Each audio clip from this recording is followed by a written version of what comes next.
Assalamualaikum, hello, welcome back to my channel. Oke guys, balik lagi bersama aku Nelly. Seperti biasanya aku bakalan bahas sebuah video. Dan video kali ini teman-teman yang mau kulihat itu ada sebuah video yang berjudul Pengusaha Malaysia akui Indonesia lebih maju dan sulit dikejar. Nah, ini yang mengakui Indonesia ini lebih maju dan Malaysia itu ini ada pengusaha asal Malaysia nih teman-teman. Oke, sebelum kita play ini video buat teman-teman yang udah mampir channel aku, makasih banyak. Semoga teman-teman semuanya panjang umur, murah rezeki, dan selalu diberi kesehatan. Amin. Jadi cus, kita lihat dulu ya, kira-kira ini siapa sih yang bilang Indonesia itu lebih maju gitu ya. Katanya pengusaha Malaysia ini dia. Kita play ya, langsung deh kita lihat bareng-bareng. Hai semua, Halo. ketika saya berkunjung ke Indonesia, saya menjadi lebih optimis terhadap masa depan negara ini. Kenapa Inilah tuh? salah satu pengakuan dari pengusaha asal Malaysia. Sebagai warga Malaysia, Sisi. ada pertanyaan yang mungkin diam-diam terlintas di benaknya. Apa tuh? Apakah dalam 10 atau 20 tahun ke depan, Indonesia akan melampaui Malaysia? Apakah mungkin suatu hari nanti, warga Malaysia akan merantau ke Indonesia untuk mencari pekerjaan?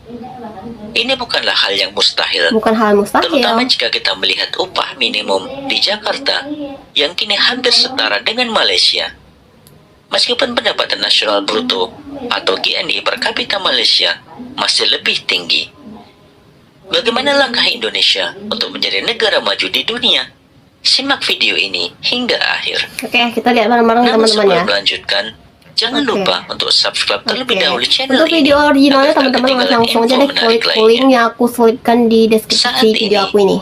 pendapatan nasional bruto per kapita Malaysia sekitar 2,57 kali lipat lebih tinggi daripada Indonesia. Pada tahun 2022, GNI per kapita Malaysia mencapai sekitar 11.780 dolar, sedangkan Indonesia hanya sekitar 4.580 dolar.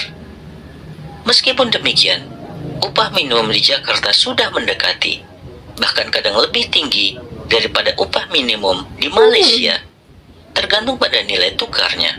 Ya, nilai Fakta tukar ini ya. menunjukkan kemajuan tukar ini pesat emang yang penting dialami sih. Indonesia yang mungkin tidak banyak disadari. Jika kita kembali ke tahun 1999, setelah krisis ekonomi Asia, GNI per kapita Malaysia sekitar 6 kali lipat lebih tinggi dari Indonesia. Namun, perbedaan ini telah menyempit secara signifikan. Pada tahun 2022, jarak tersebut hanya tinggal 2,57 kali lipat. Artinya, Indonesia telah berhasil meningkatkan perekonomiannya dengan kecepatan yang jauh lebih tinggi dibandingkan Malaysia. Meskipun tantangan yang hadapi sangat besar. Nah, tantangan. Bukan hanya Malaysia, Indonesia juga berhasil melampaui India dalam hal GNI per kapita. Pada tahun 1999, GNI per kapita Indonesia sekitar 1,29 kali lebih tinggi dibandingkan India.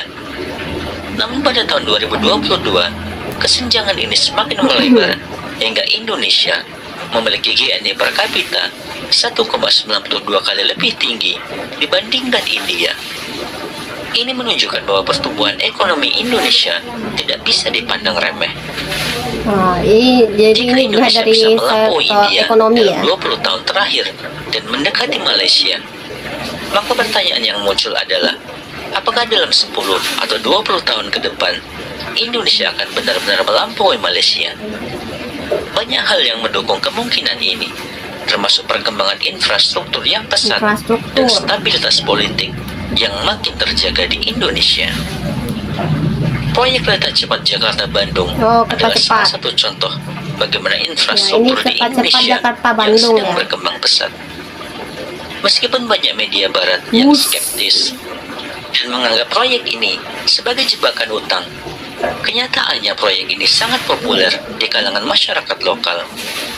Mereka bahkan berharap proyek ini bisa diperpanjang hingga Jawa Timur. Hambatan terbesar yang dihadapi Indonesia dalam pertumbuhan pesatnya adalah infrastruktur. Namun, Indonesia sedang gencar membangun berbagai infrastruktur utama yang mungkin belum banyak diketahui orang.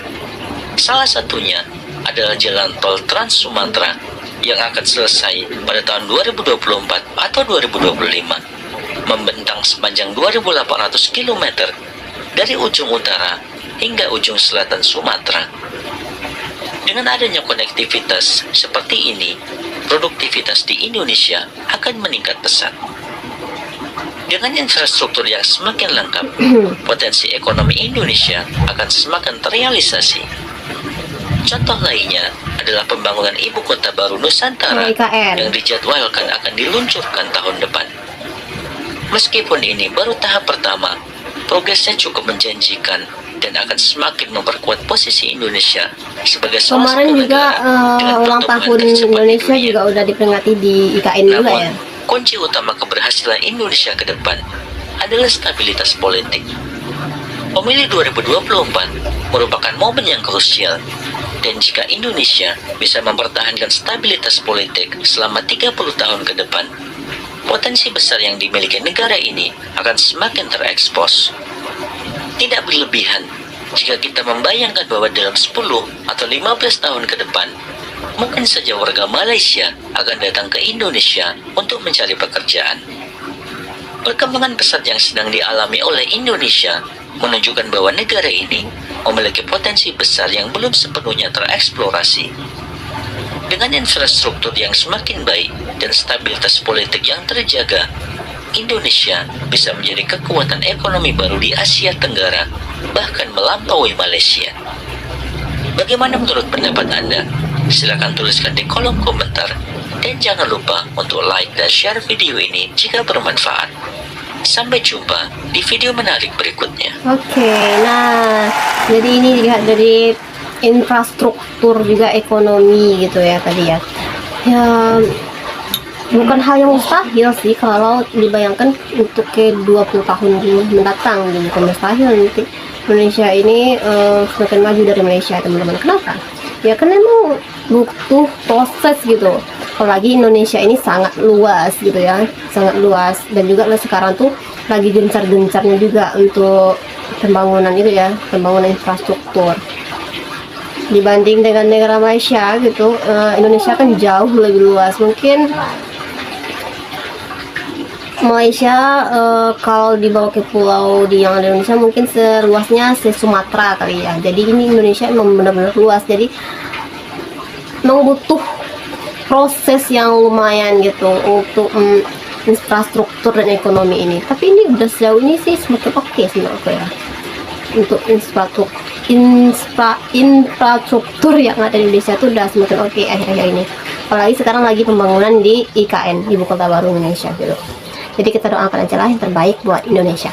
Nah teman-teman, mungkin kali ini kita cukup kesekian dulu. Kita bisa jumpa lagi di next video. But don't forget to comment and subscribe. Jangan lupa loncengnya diaktifkan juga. Oke, terima kasih. See you. Bye bye. Assalamualaikum.